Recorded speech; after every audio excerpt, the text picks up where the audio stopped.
یا الہی ہر جگہ تیری عطا کا ساتھ ہو۔ ایک کافر ہے عتبہ بن ابی وقاص، اس نے ایک طرف سے ہو کر پتھر اٹھایا اور آپ کو مارا زور سے۔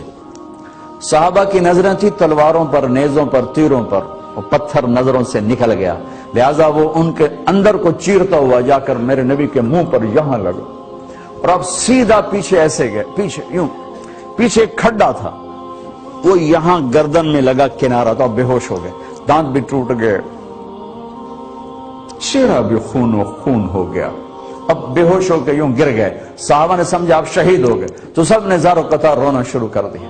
تھوڑی دیر کے بعد آپ کو ہوش آیا تو صحابہ نے عرض کی یا رسول اللہ اب تو ان کے لیے بد دعا فرما دیں، وہ نبیوں میں رحمت لقب پانے والا، مرادیں غریبوں کی برلانے والا، غریبوں کا والی، یتیموں کا مولا۔ تو اب تو حق تھا کہ آپ بد دعا کرتے۔ یہ سامنے امت نہیں ہے، قاتل کھڑے ہیں کافر۔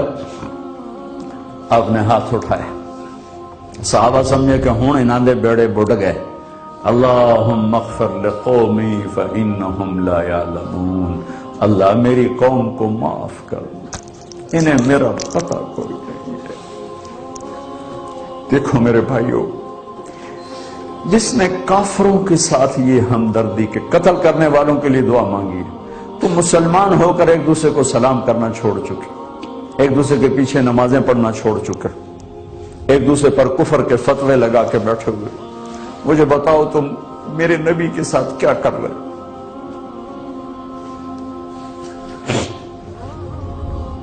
وہ تمہیں فرقوں میں بانٹ کر گئے تھے یا امت بنا کر گئے تھے؟ کیوں اس نادان کھیل میں اپنی زندگی برباد کرتے ہو؟ کیوں نہیں مسلمان بن کے رہتے ہو؟ اس امت میں اختلاف شروع سے ہے، ہمیشہ رہے گا، یہاں تک نہ جاؤ کہ ایک دوسرے پر کفر کے فتوے۔ جنت میں کون جائے گا؟ سنیوں نے کہا وہابی کافر، وہابیوں نے کہا سنی کافر، بریلیوں نے کہا دیوبندی کافر، دیوبندیوں نے کہا بریلوی کافر، شیعہ نے کہا سنی کافر، سنی نے کہا شیعہ کافر۔ جنت میں کون جائے گا؟ کچھ تو بھائیو میرے نبی کی محنت کی قدر کرو۔ میرے نبی تو غیروں کو اپنا بنانے آئے تھے، ہم نے اپنوں کو غیر بنا دیا۔ جو نفرت کی آگ وہاں بھڑک رہی ہے یہاں مت بھڑکاؤ۔ جاؤ میرے دیس میں دیکھو کتنے سر کٹ چکے، کتنے سہاگ اجڑ گئے، کتنی مائیں بے آسرا ہو گئیں، کتنی جوان بیٹیوں کی مانگ ویران ہو گئی۔ کیا اسی کا نام اسلام ہے؟ اسی کا نام عشق رسول ہے؟ اسی وہ دین کہتے ہیں؟ ایک دوسرے کی مسجدوں میں نہیں جاتے ہو، ایک دوسرے کے پیچھے نمازیں نہیں پڑھتے ہو، جنت کے ٹھیکیدار بن گئے ہو۔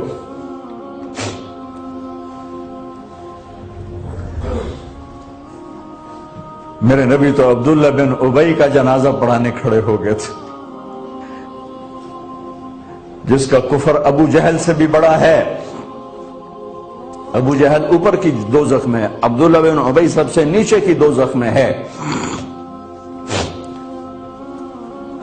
ان کے بیٹے آئے، یا رسول اللہ میرا باپ مر گیا ہے، اپنا کرتا دے دیں گے میں اس کو کفن دے دوں؟ آپ نے کہا لے لو، کرتا اتار کے دے دیا۔ آپ کہتے بدبخت منافق، دفع ہو جا، دے دی۔ کہ یا رسول اللہ آپ جنازہ پڑھائیں گے؟ کہاں پڑھاؤں گا۔ باقی منافقوں کا تو کسی کو پتہ نہیں تھا سوائے اللہ کے نبی کے، لیکن عبداللہ بن ابی کا منافق ہونا تو سب کو معلوم تھا۔ آپ جنازے کے لیے عمر سامنے آ گئے، یا رسول اللہ یہ کون ہے؟ کہ مجھے پتا ہے کون ہے، تو آپ اس کا جنازہ کیوں پڑھا رہے؟ کہ شاید اللہ معاف کر دے۔ کہ عمر پیچھے ہٹ جا، مجھے پتا ہے یہ کون، میرے اللہ نے کہا ہے تو ان کے لیے دعا کر یا نہ کر میں معاف نہیں کروں گا، میں کرتا ہوں شاید اللہ معاف کر دے۔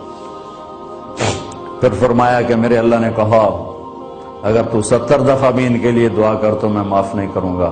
اگر میرا اللہ کہتا اے میرے محبوب اگر آپ 70 دفعہ اس کے لیے دعا کریں گے تو میں معاف کر دوں گا, تو میں اس کم وقت کا 70 دفعہ جنازہ پڑھا دیتا.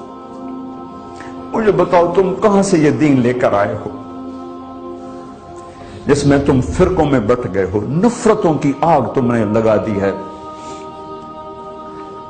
یہ کہاں سے اسلام آیا ہے؟ میں تمہیں اللہ اس کے رسول کا واسطہ دیتا, امت بن کے رہو, مسلم بن کے رہو, کوئی گنجائش نہیں, اپنے اپنے عقیدے پر پکے رہو, دوسرے کے لیے گنجائش رکھو. کیوں اس قدر ظلم و ستم ڈھائے ہوئے ہیں؟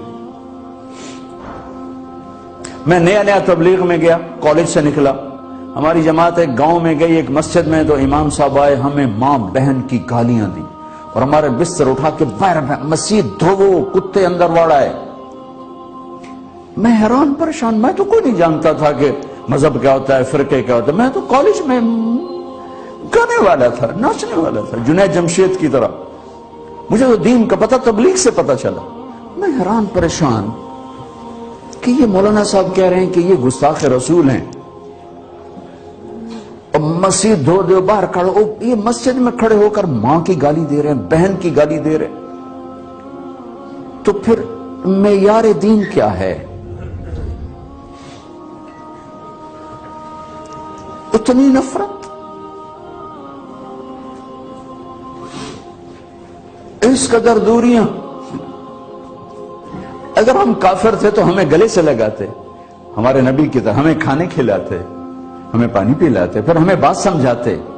لیکن ماں بہن کی گالیاں, مسجد میں کھڑے ہو کر, امام مسجد.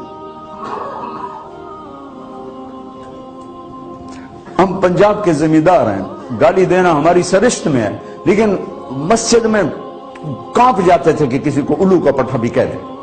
ہمارے بزرگ بڑے بھی بہت گالیاں نکالتے تھے, لیکن مسجد میں کسی کو جرت نہیں ہوتی تھی کہ وہ میرے والد مرحوم خود بہت غصے والے بڑے سردار آدمی تھے, تو تھوڑی تھوڑی بات پہ مار پٹائی گالیاں.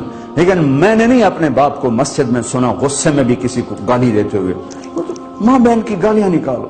استاد یہ کہہ رہے ہیں کہ یہ گستاخ رسول ہیں, ہم یہ کافر ہیں, ان کو نکال دو, کتے آ گئے, مسجد دھوو. میرے نبی کے دور میں تو کافر آ کے مسجد میں ڈر رہتے تھے. میرے بھائیو, جو میں عرض کر رہا ہوں, میں اپنا دکھڑا بیان کر رہا ہوں, اس کی سنگینی کو سمجھو. یہ پاؤنڈ ڈالر نہیں بچائیں گے جب ہم آپس میں ٹوٹ جائیں گے. اللہ نے مجھے دنیا میں پھرنے کا موقع دیا, بار بار دیا, اسی تبلیغ کے سلسلے میں. سب سے زیادہ میں اسپین میں جا کے دکھی ہوا, اور میرا دکھ یہ نہیں تھا کہ ہماری یہاں 800 سال حکومت تھی اور ختم ہو گئی. میرا دکھ یہ تھا, میں اس پہ رویا مسجد قرطبہ میں, کہ جس وجہ سے اسپین تباہ ہوا وہ ساری وجہ میرے دیس پاکستان میں موجود ہے اس وقت. اور ہوش نہیں ہے کسی کو. مذہب پر لڑائی, سیاست پر لڑائی, دین پر نفرت, سیاست پر نفرت, قوم پہ نفرت, صوبے پہ نفرت, پیشے پہ نفرت, نفرت نفرت نفرت. میرے نبی نے پوچھا اسلام کا سب سے مضبوط عمل کیا ہے؟ صحابہ نے کہا نماز, آپ نے کہا نہیں. صحابہ نے کہا جہاد, آپ نے کہا نہیں. صحابہ نے کہا روزہ, آپ نے کہا نہیں. صحابہ نے کہا حج, آپ نے کہا نہیں. کہ یا رسول اللہ پھر آپ بتائیں. فرمایا دین کا سب سے مضبوط عمل محبت ہے, محبت ہے, محبت ہے. یا الہی ہر جگہ تیری عطا کا ساتھ